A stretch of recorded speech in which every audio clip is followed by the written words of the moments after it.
Magandang araw mga bata! Magandang araw po, teacher!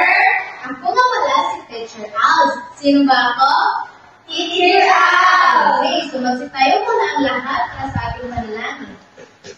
Sabi, pwede mo bang pangunahan ang ating panalangin? Opo, teacher. Sa ngalan ng Ama, ng Anak, ng Espiritu Santo, Amen. Ama namin, sumasalamit ka, sambahin ang ngalan mo, mapasa amin ang kaharian mo, sundin ang loob mo, dito sa lupa para nasa langit. Bigyan mo kami ng makakanin sa araw-araw, at iyan mo kami sa lahat ng kasalanan, sapagkat iyo ang kaharian at kapangyarihan at kadakilaan ng pakailan. Salamat. Bago kayo umupo, ay pakipulot muna ng mga basura na nasa ibaba na inyong mga upuan. At pagkatapos ay patihanan ang inyong mga upuan. At mali na kayong umupo. Salamat po, teacher. Ulit, magandang araw mga bata! Magandang araw po, Teacher Alz. Pwede mo ba malaman kung sino ang lumiban sa klase? Wala po, teacher. Mabuti naman kung ganon. So, sino makapagsabi na ano ang tinalakay natin kahapon? Mistiko? Mga gawain mo, inagalang mo, teacher. Tama. Bigyan natin ng tatlong palakpak sa piko. So, bago natin tatalakayin, ang bago nating paksa ay kumuha muna ng 1/4 size na papel. May papel na ba ang lahat? Meron na po, teacher. Okay, maaari niyong sagutan ang... Okay, basahin muna ang panuto. Isulat ang salitang tama kung ang pangungusap ay nagpapakita ng pangangalaga sa pasilidad ng paaralan at kapaligiran at mali kung hindi. Okay, may 5 minutes lamang kayo para sagutan ito. Maaari na kayong magsimula.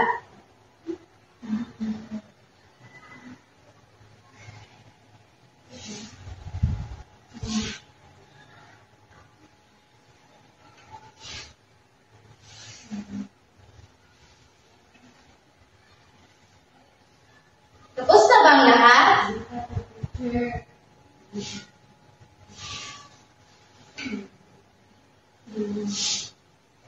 Tapos ka na ba, Miss Anne? Tapos sa teacher. Okay, maaari natin ang puwastuhan ang inyong lagot. Okay, basahin muna ang question number 1. Maingat kung ginagamit ang palituan ng aming kaalalan. Tama. Tama. Number 2. Iniiwasan ko ang pagsulat sa mga pader ng silid-aralan. Tama. Tama. Number 3. Sinusunod ko ang mga alituntunin ng maayos at maingat na paglalaro sa palaruan. Tama. Number 4. Tumitira ako ng maayos at tuwing bibili ako sa kantina. Tama. And number 5. Hindi ko binabalik sa tamang lalagyan ng mga aklat mali. Okay. Isa uli muna ang inyong mga papel.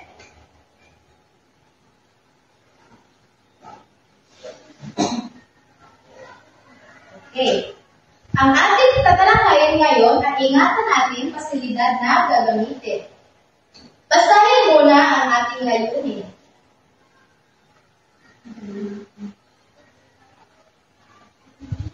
Sa pagtatapos ng aralin, 100% ng mga mag-aaral ay nasawang makakamit ng 80% ng mga sumusunod na kasanayan.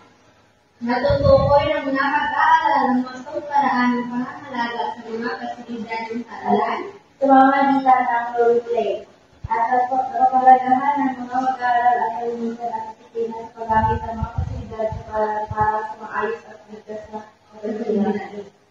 Ang paaralan ay isang lugar kung saan nag-aaral ang isang mag-aaral hanggang matapos niya ang kailang mga paitang upang makapagtapos na mababang paaralan o elementarya at mataas na paaralan o high school.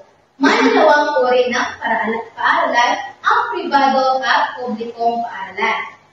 Ang paaralan ay mag-iba-ibang pasilidad, kagaya ng silid-aklatan, palikuran, gymnasyo or court, kantina at classroom. at maraming pang iba. Alam niyo ba kung paano pangalagaan ang pasilidad na ito? Okay, Miss Salome? Paano mo pinapalagaan ang pasilidad na ito? Sa pamamagitan ng paggamit ng wasto at paglilinis sa silid-aralan. Okay, tama. Bigyan natin ng tatlong palakpak sa Salome. Okay. Pangangalaga sa mga pasilidad ng paaralan. Una, ang silid-aklatan. Pakibasa. Iwasan ang pagkakalat, iwasan ang paghahalin sa loob ng silid-aklatan, pagiging malinis para pumasok sa aklaran, pagbibigay respeto sa ibang marami sa silid-aklatan, pangangalaga sa libro o sa mga bakit silid-aklatan. Okay, may tanong ako. Pwede bang mag-ingay sa silid-aklatan? Hindi po! Bakit hindi? Dahil ito po ay para sa mga sasabi. Okay, para sa pagsasabi. Okay, next, ang kantina. So, pakibasa ang kantina. Ibalik ang mga tasa, baso, kutsara at iba pang gamita sa pagkain. Matapos ito gamitin.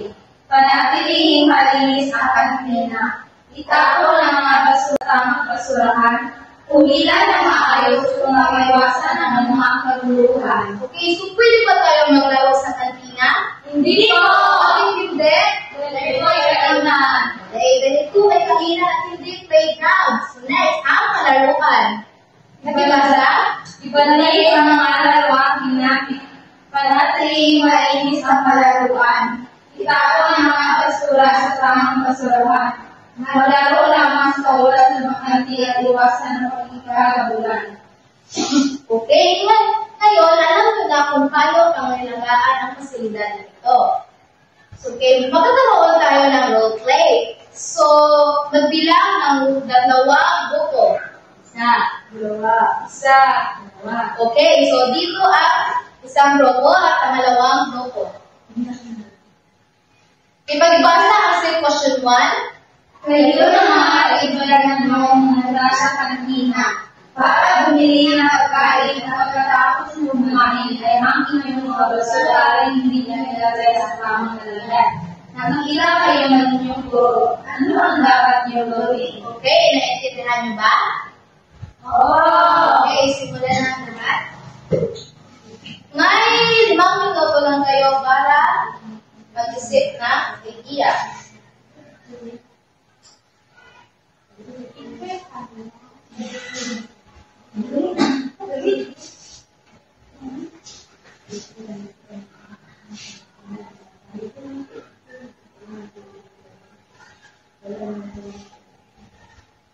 Okay, tapos na ba? Okay. Maaari kang simulan ang unang grupo.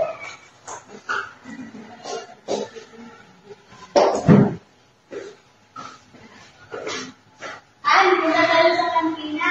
Hindi ka lang ito. Pabili po. Isa po dito.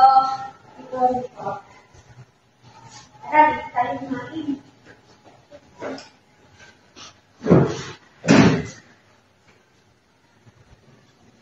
Tara na, baka malit ka. Kasi natin. Tara na. Dito na lang palagay ang surat. Oo, bata! Bakit yun dyan yung tinatapon yung mga basura nyo? Ang basurahan eh. Dapat mag-anak tayo dahil nakakasira ito sa ating kalikasan at hindi ito ang tamang gawain ng isang estudyante.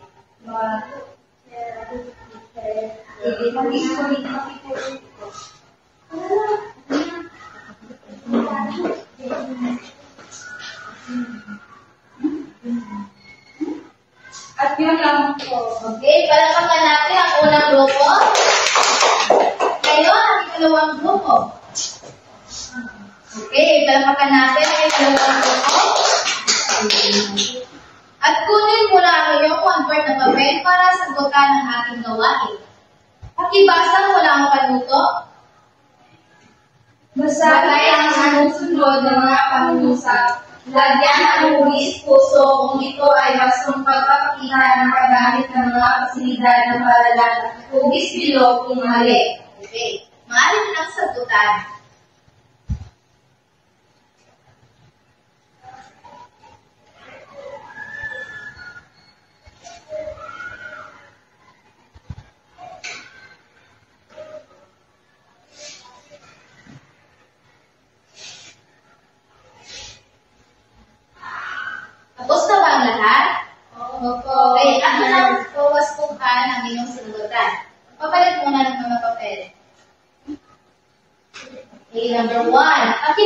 number 1. Pagsulat sa pader o bakod. Tama o mali? Mali. Ano ang isasagot? Hugis? Bilog. Okay. Ang pangalawang tanong? Pagtatapos ng mga pagsulat sa tamang lalagyan. Bilog or puso? Puso. Pangatlong tanong? Pag-iwas sa pamimitas ng mga bulaklak sa parke. Anong hugis? Puso. Number 4. Paglalaro sa halaman sa palaruan. Bilog. Bilog. Okay, sa last? Hindi pinag-exampi. Sa Kaya kapag hindi na makakilala. Bilog. Bilog. Pakitutal at ipasa ito sa harapan.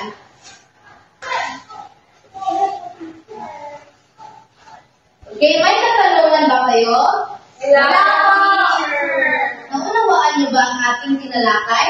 Opo, teacher. Ano nga ba ang ating tinalakay, Tiko?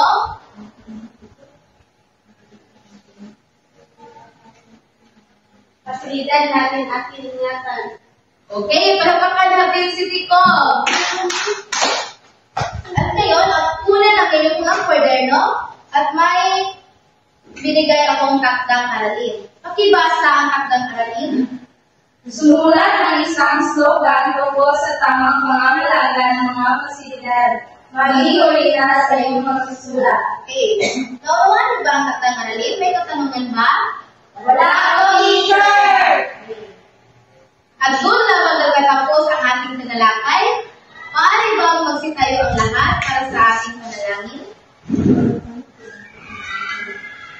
Kamalalaman ng Espiritu Santo. Amen. Purihin natin ang Panginoong Diyos. Ngayon at magpakailanman. Paano na? Teacher!